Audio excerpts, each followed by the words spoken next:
Министерството с най-голям бюджет и неефективно. На никой не му е приятно от колегите това да го слуша. При положение, че заплатите не са мръднали. Министерството е хронично недофинансирано. Дефицита е заложен в Закона за държавния бюджет. В бюджета на МВР.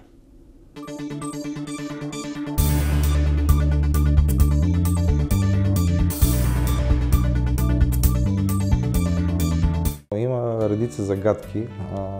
Да кажем, в последните 10 години личният състав на Министерството на вътрешните работи като щатове е намалял с 1/3, за да бъда по-точен с над 20 000 служители. В същото време бюджетът е относително константен, даже в известен смисъл се увеличава и парите продължават да не стигат. Или по-точно парите продължават да отиват само за заплати. Най-интересното е, че заплатите също не са повишавани.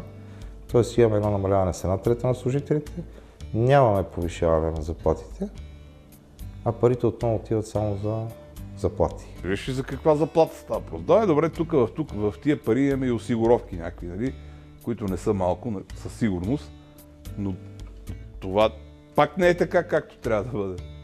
Хвърлени едни числа и никой не знае какво се случва с тия числа. Пример, доказваме 800 милиона. МВР дава за заплати. Хубаво. Общо. Политически кабинет. Толкова за заплати. Академията толкова за заплати. Областна дирекция, почваме СДВР. Толкова за заплати. Разбити по пера, за да стане ясно. Да видим къде отиват тия пари. Но техните осигурителни вноски се увеличават, неизвестно защо. Не мисля, че ти като гражданин печелиш нещо от увеличаването на тези осигурителни вноски. Аз като служител категорично нищо не печеля. Кой печели? 4 години или 5 МВР не осигурява униформи за униформените служители. А в същия момент във всеки един бюджет на МВР се предвиждат такива средства. Тоест, ако чисто условно приемем, че са предвидени 1 милион за униформи, а са произведени или закупени униформи или обувки за 500 хиляди, другите пари къде са? Нямам отговор на този въпрос, но знам, че реалният бюджет на Министерството на вътрешните работи годишния е около 1,5 милиарда. Всяка година той се планира между милиард и 100 милиона. Всяка Божа година, по един или по друг начин, било чрез изменение на Закона за държавния бюджет, било чрез постановление или решение на Министерския съвет, с цел изпълнение на едни или други задачи, дали стоящи отдавна, дали възникнали на момента, МВР се дофинансира с една сума от порядъка между 200 и 250 милиона. Това е четвърт от бюджета му, който е заложен в Закона за държавния бюджет. Не ми е известно защо се прави, но знам какъв е ефектът. Хората, които разпределят бюджета на МВР, практически не могат да разполагат с целия бюджет. Грижата по дофинансирането на МВР се запада на общините и на служителите в МВР. И другото нещо е генерирания извънреден труд на базата на това, че липсват достатъчно хора и по този начин се налага колегите да дават такъв, който е също едно сериозно перо. Реално погледнато, за един час един човек получава 1,5, отколкото му е нормалната ставка. 2000 човека им се заплаща като за 3000 човека.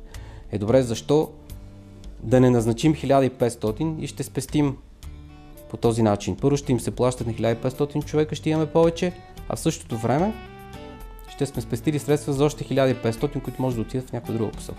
Как очакваш да усетиш, че бюджета на МВР за следващата година, за 2017, е увеличен с 109 милиона? Няма да го усетиш по никакъв начин. Поради простата причина, че тия 109 милиона от бюджета на МВР ще отидат директно в бюджета на НОИ.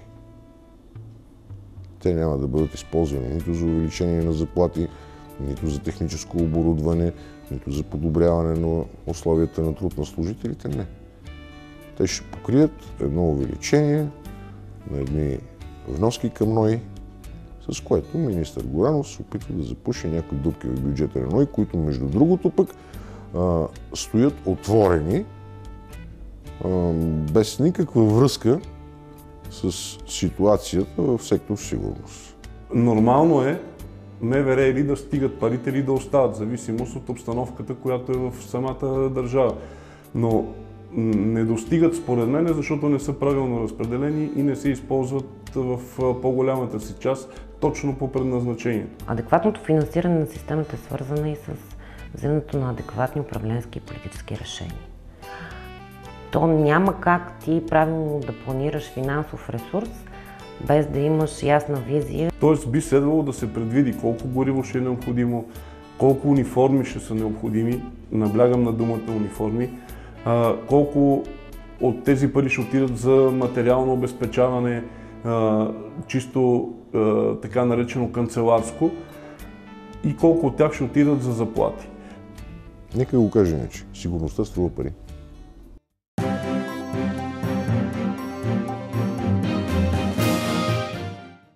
Гражданите не застрашават дебата. Гражданите са част от този дебат и то от най-важните му части.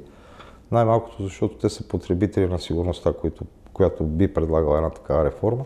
В крайна сметка ние сме в демократична държава.